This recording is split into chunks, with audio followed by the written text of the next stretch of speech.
மாண்புமிகு தமிழக முதலமைச்சர் அவர்களுடைய கனவு திட்டமான வடசென்னை வளர்ச்சி திட்டத்தில் மேற்கொள்ளப்பட்டு வருகின்ற பணிகள் குறித்தும் மேற்கொள்ள வேண்டிய பணிகள் குறித்தும் இன்றைக்கு எங்கள் துறையுடைய செயலாளர் அன்பிற்கினிய கார்கில் உஷா அவர்களும் துறையினுடைய செயலர் உறுப்பினர் அன்பிற்கினிய அன்சுல் மிஸ்ரா அவர்களும் சென்னை பெருநகரத்துடைய மேயர் பிரியா அவர்களும் வடசென்னை வட்டார பெருநகர மாநகராட்சியுடைய ஆணையாளர் அன்பிற்கினிய ரவி அவர்களும் ஏனைய பொதுப்பணித்துறை மற்றும் நீர்வளத்துறை சார்ந்த சென்னை பெருநகர மாநகராட்சி சார்ந்த அதிகாரிகளோடு இன்றைக்கு இடங்களை ஆய்வு செய்தோம்.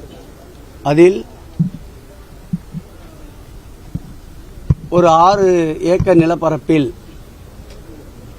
எந்த வகையில் அந்த நிலங்களை பயன்பாட்டிற்கு கொண்டு வருவதென்று வாட்டர் பேசின் ரோடு என்று சொல்லப்படுகின்ற இந்த தண்ணீர் தொட்டி தெருவிலும் சென்னை ஸ்டான்லி மருத்துவமனை அமைந்திருக்கின்ற பொதுப்பணித்துறையினுடைய ஒர்க் ஷாப்பிலும் அந்த இடங்களை மக்களுடைய என்ன வகையான பயன்பாட்டிற்கு கொண்டு வரலாம் என்று இன்றைக்கு ஆய்வினை மேற்கொண்டோம். அதைத் தொடர்ந்து சென்னை பெருநகராட்சியின் சார்பில் கட்டப்பட்டு வருகின்ற திருமண மண்டபம் ஒன்றையும் அதேபோன்று சென்னை பெருநகரத்தினுடைய சார்பில் கட்டப்பட்டு வருகின்ற சட்டமன்ற உறுப்பினர் மேம்பாட்டு நிதியில் கட்டப்படுகின்ற கூடுதல் பள்ளி கட்டிடத்தையும் அதேபோல் சிஎம்டிஏ சார்பில் கட்டப்பட்டு வருகின்ற டயாலிசிஸ் சென்டர், ரீஹாபிலிடேஷன் சென்டர் ஆகியவற்றையும் இந்த பணிகளை குறித்து முன்னேற்பாடுகளை இன்றைக்கு ஆய்வினை மேற்கொண்டிருக்கின்றோம். வடசென்னை வளர்ச்சி திட்டத்தை பொறுத்தளவில் மாண்புமிகு தமிழக முதல்வர் அவர்கள் 4378 கோடி ரூபாய் அளவில் இன்றைக்கு செயல்படுத்த ஆணையிட்டிருக்கின்றார்கள். அதில் 208 பணிகளில் 108 பணிகள் நடைபெற்றுக் கொண்டிருக்கின்றன. மீதம் 100 பணிகளை மேற்கொள்வதற்குண்டான ஆய்வுகள் தொடர்ந்து அந்தந்த துறையின் சார்பில் நடைபெற்று வருகின்றன. இதில் சென்னை பெருநகர வளர்ச்சி குழுமத்தின் திட்டப்பணிகள் சுமார் 685 கோடி செலவில் சென்னை பெருநகர வளர்ச்சி குழுமமே மேற்கொண்டிருக்கின்றது.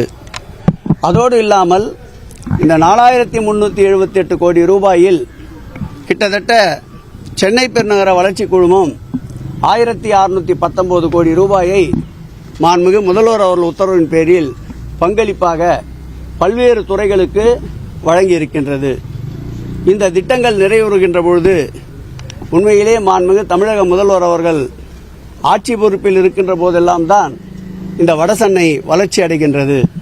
குறிப்பாக அவர் சென்னை பெருநகரத்தின் மேயராக இருந்தபோதுதான் சென்னையுடைய போக்குவரத்து நெரிசலுக்கு 10 பாலங்களை கொண்டு வந்தார். தற்போது வடசென்னை வளர்ச்சி திட்டத்திற்கு 218 பணிகள் 4378 கோடி ரூபாய் செலவில் மேற்கொள்ளப்பட்டு வருகின்றன. இந்த பணிகள் நிறைவடைகின்ற போது நிச்சயமாக வடசென்னை பகுதி மக்களுடைய வாழ்வாதாரம், அடிப்படை தேவைகள் முழுமையாக நிறைவு பெறும் என்பதை மகிழ்ச்சியோடு தெரிவித்துக் கொள்கிறோம்.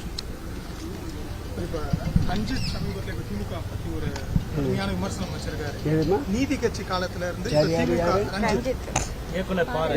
எனக்கு தெரியல, அவர் யாரு தெரியல, எனக்கு யாரும் தெரியல. எனக்கு அரசியல்வாதி யாருன்னா இருந்தா அது மாதிரிலாம் தெரியும், அவங்களுக்கு தெரியாது. சொல்லுங்க. இபிஎஸ் குறிப்பிடும் போது திமுக எத்தனையோ பழைய ஆட்கள் இருக்காங்க, ஆனா உதயநிதிக்கு துணை முதல்வர் கொடுக்கறத நாங்க ஏத்துக்க மாட்டோம். அவரே மக்கள் ஏத்துக்கல, அப்புறம் அவர் இன்னொருத்தர் ஏத்துக்க அதை பத்தி எங்களுக்கு என்ன கவலை இருக்கு?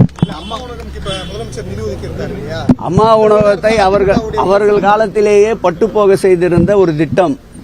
அந்த பட்டுப்போய் கெட்டு போய்விடக்கூடாது என்பதற்காக மாண்புமிகு முதலமைச்சர் அவர்கள் அதை கையிலே எடுத்ததற்கு அவர் வரவேற்பு சொல்ல வேண்டும், பாராட்ட வேண்டும். அதை விட்டுவிட்டு வஞ்சக எண்ணத்தோடு குறுகிய புத்தியோடு அதை விமர்சனம் செய்வதை நாட்டு மக்களும் ஏற்றுக்கொள்ள மாட்டார்கள், அவர் கட்சியை சார்ந்த தொண்டர்களே ஏற்றுக்கொள்ள மாட்டார்கள். எங்கள் முதல்வரை பொறுத்த அளவில் வசைப்பாடுபவர்களையும் வாழ்த்துகின்ற அளவிற்கு மக்கள் பணியை மேற்கொள்ளப்படுபவர். எதிரியாக இருந்தாலும் துரோகிகளாக இருந்தாலும் கருணை உள்ளத்தோடு ஏற்றுக்கொள்ளப்படுபவர். இயேசு போல அனைவரையும் சமமாக மன்னிக்கின்ற குணம் கொண்டவர் எங்கள் முதல்வர் என்பதற்கு இந்த அம்மா உணவக திட்ட மேம்பாட்டு பணிகளே ஒரு காரணம். தலித் மக்களுக்கு அநீதி முதலமைச்சர் முகம் சொல்லிக்கலையே, கையில எடுத்து சாம்பார் சாதத்தை சாப்பிட்றாரு, அது தண்ணியா இருக்கு சாப்பாடு, மிச்சத்தை அந்த இதுலயே வைக்கிறாரு, அவ்வளவுதான். முகம் சொல்லிக்கிற அளவு இருக்கிறவரு அது எப்படி அவர் எங்களுடைய முதல்வரை பொறுத்தளவில் தானாக அரசு பதவிக்கு வந்துவிடவில்லை.